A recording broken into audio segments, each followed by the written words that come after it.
And the rocket's red glare, the bombs bursting in air, gave proof through the night that our flag was still there. Hello ladies and gentlemen, and today I'll be talking to you guys about the history of the rocket. Now when we think about the rocket itself, we normally don't know that much information about it. But in truth, the rocket isn't what you might think of a, well, modern thing. In fact, the rocket has been around for over hundreds of years, of which, if you think about it, its original origin wasn't meant for celebration. In fact, back in ancient China, if you saw a rocket, you might want to start running.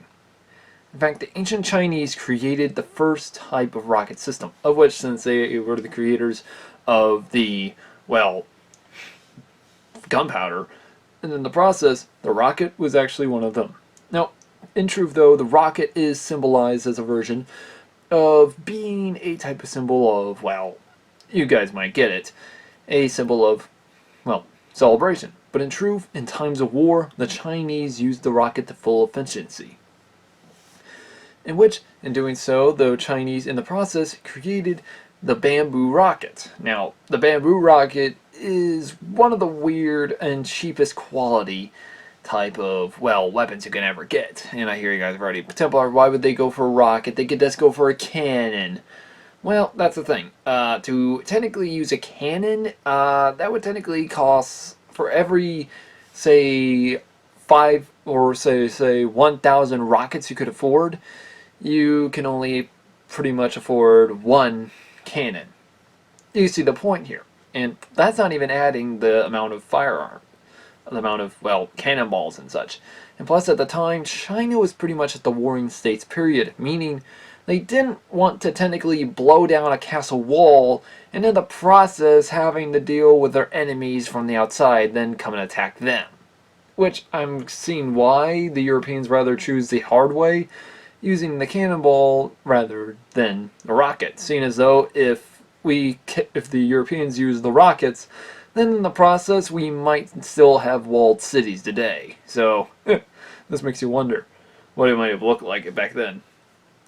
But now, the history though of the rocket is that it's stated. Its red glare is one of the most terrifying things you can actually see when it flies overhead.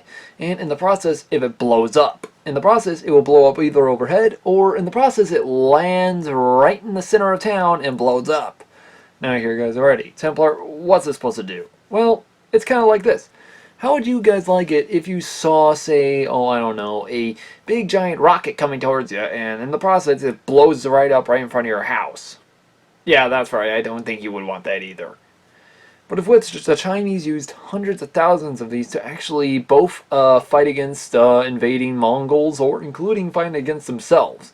In truth though, they would use these against, well, siege battlefields. In other words, they wouldn't technically use it on a battlefield, but they would use it to launch into a city wall. So just imagine that if you launch a rocket into your opponent's city, in the process, his city's burning to the ground. His fortress is burning to the ground. It technically made a whole new meaning to siege warfare. But now, this was only one of the weapons the Chinese created. Another weapon would actually come around during the Ming Dynasty, and this would be the nest of bees. Now, first I heard of the nest of bees was some time in history when I saw an old documentary channel, but I can't remember it. So I guess the closest thing I could probably refer to something would that showed the nest of bees would actually be Deadliest Warrior. And here's the thing, Deadliest Warrior does have a good example of those, which in the fact, if you were to launch all those from, technically if you guys don't realize this is a wooden structure, kind of like what you might call a Chinese hand cannon, I guess, but I wouldn't call it that. Maybe I'll put it in my hand cannon video next time, but you get my point. Now, the Chinese nest of bees, or Ming nest of bees, was actually extremely dangerous. A wooden structure, which you can actually hold and fires, well, arrowheads, of which that are actually launched with rockets. So just imagine that, seeing that flying through the air and hitting, say, horsemen and soldiers just trying to get up the walls of the Great Wall of China, for example, which actually mowed down soldiers with ease. Problem is, though, it was kind of inaccurate, which, with every rocket, we can see why. Now, though, there is a type of weapon that actually inspired V. That's the B's, and that would be the Hwacha, or Hwacha. I don't know how I should pronounce this. If any people in Korea are hating me for my pronunciation, I deeply apologize. The Hwacha is actually one of the first, um, well, military type weapon that could actually fire, thousands of arrows at once, which would later on be seen in our modern day technology. But I'll get to that very soon. Now, this type of weapon is extremely easy. You just, get the same type of thing. You just get arrows, and with rocket power, and bing, bang, boom, you technically launch it. And in the process, though, the Hwacha was used against the Japanese invasion force, and especially has also been seen during the time of Admiral Yi of Korea. Now, though, the Koreans also used another type of design rocket, of which was known as the Dragon, Navy Dragon type rockets, which was kind of actually a, dragon-like figure that we see like something like from the movie Mulan, if you guys don't remember that movie, when you see the, dragon cannon, or missile, as I would call it, or rocket, seeing as though that's what it was. And in fact, the thing is, this rocket was actually had a dragon figurehead, and as well, it was launched from ships. And as well, another key feature about it, it also launched other rockets from its mouth, making it known as the Dragon's Breath for the Japanese army. Japanese forces were so terrified of the thing, they actually would rather sail away from Korea than deal with a massive fleet destroyed. Which brings me to my next subject. The thing about the, rocket is, you can easily carry these on a ship easily and launch them. Problem is, though, cannons take a lot of hard time. But the problem is, though, since rockets are extremely flammable, there's one spark and, we get the point what happens there. But that all changes up in history books, especially when the Europeans get their hands on rockets and start using them to full efficiency, which would later actually be written down for the American poem, or would later on be known as the American National Anthem in the War of 1812. And as well, it was also seen in the conflicts of the American Revolution, of which later on, even during the time of the Battle of the Alamo. How so? Well, it's kind of like this. Newer rockets were invented, and this would have been the Gonne-Creve of the 1805. This design model would actually be one of the technically biggest types, of which you could actually tell. And in doing so, they would actually launch them into towns and such, just like previous rockets. Now, how would these be better from, regular cannonballs? Well, it's kind of like this. Would you rather take say, a fortified fortress with the walls still intact, or would you want to actually have a destroyed rubble? See my point? However, this can also be seen during the time of the Battle of the Alamo, in which we can actually see that the rocket, later on in history, even became known as a flare.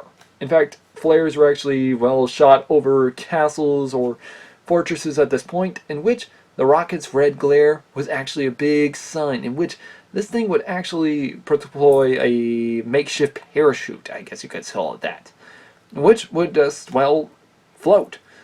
Which some people are still wondering of how it worked. I'm still I think it just popped out from the back. Some say it popped out this way or that way. Many people say another fact. But we get the point. But yes, these things were extremely dangerous, and as well, they still exploded overhead, or worse, landed inside a fortress. And in the process, if they blew up, there's your problem.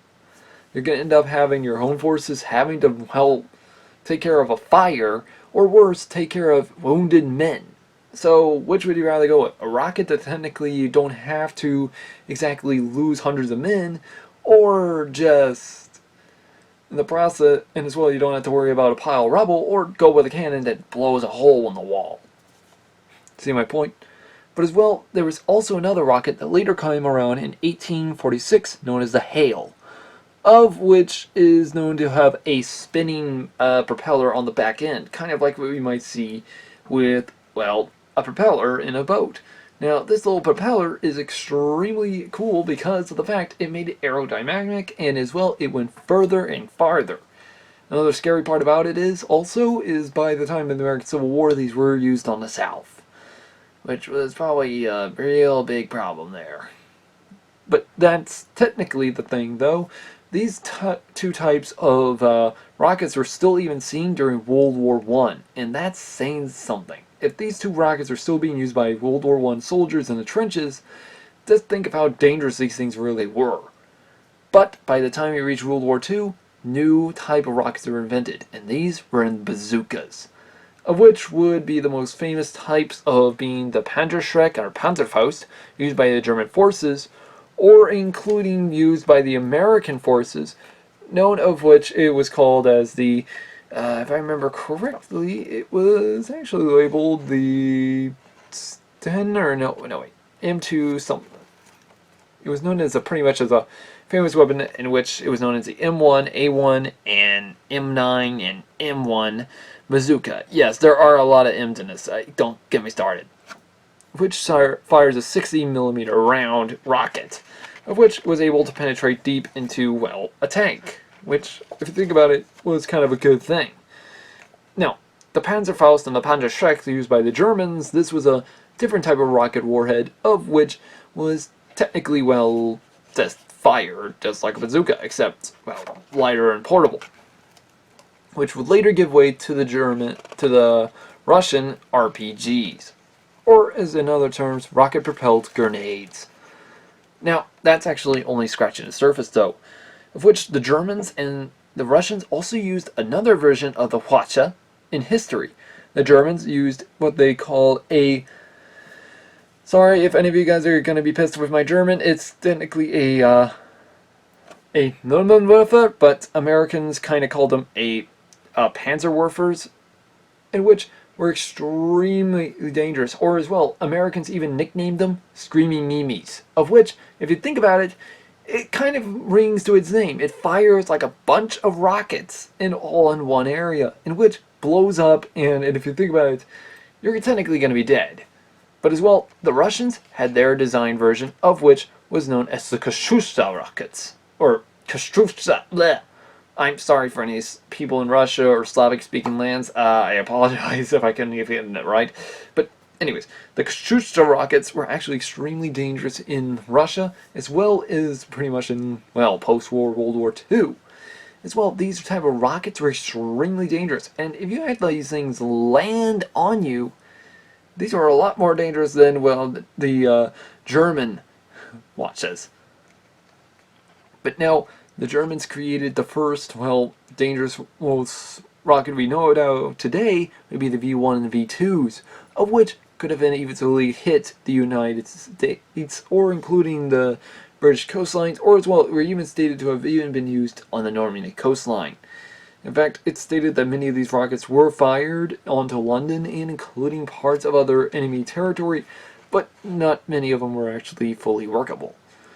Now, though, what we do know is there were a lot of testing of these two rockets, and even more. However, not that many of them still remain. So, which is kind of a disappointment if you ask me. Otherwise, we know a lot more about them. But now, another type of... Now, let's just go into the modern history. Now, modern history from Vietnam to the modern conflicts is actually shows of what rockets look like. And, well, here's the thing. Rockets have actually changed over the years from the AT-4 to a TOW to a Javelin, or even to an MLRS, or technically military, what was it stand for? But anyways, technically the MLRS is another version of the Hwacha, only this time bigger. And as well, there are also other type of rocket designs, of which were created by the United States and including the Soviet Union, of which were even used in the Six-Day War. I will also put a link down below for you guys if you guys want to look at any type of videos on the type of rockets that were used in the history books. As well, the Soviet design rocket, I forget what it was nicknamed, but it was used by Arab forces against the Israelis. And as well, this was a remote control design, kind of like what we might see with a TOW launcher or a Javelin missile, of which is still impressive even in modern day history. As well, that's actually incredible of how much they changed from that, well, little bamboo on a stick that could actually fire a massive rocket to, well, massive, well, bombardment of rockets, of which is still impressive today. And as well, our rocket technology is still going into space, as which we actually remember the famous walking of the man on the moon, and including the first man in space done by the Soviets, and including the first ever satellite in space also done by the Soviets. Well, the Soviets managed to do a lot first, didn't they? Well, except for walking on the moon. Sorry, Soviets. But as well, you guys can see why this is impressive in history, in which, if you think about it, war technically pushes our evolution in, well, the mechanical genius of our, well, so-called society. Otherwise, we pretty much still be flinging rocks and stones at each other. Well, sticks and stones anyways, but you get the point. But this is incredible, though. In fact, even the British military actually had their first rocket design, but I wouldn't call it a rocket. It was known as the Piat, though I think that was more of like a grenade launcher, so I wouldn't count that. Sorry, guys. But as well, the incredible part is rockets were extremely dangerous in history books, and it is stated, though, that some people used rockets both for celebration during the times of war and including during warfare. As well, we can take a look at Italy and Venice, of which Venice was actually famous for is actually launching rockets upon an Ottoman fleet and destroying it, which actually burned it all to the ground, or water, whatever, you get the point.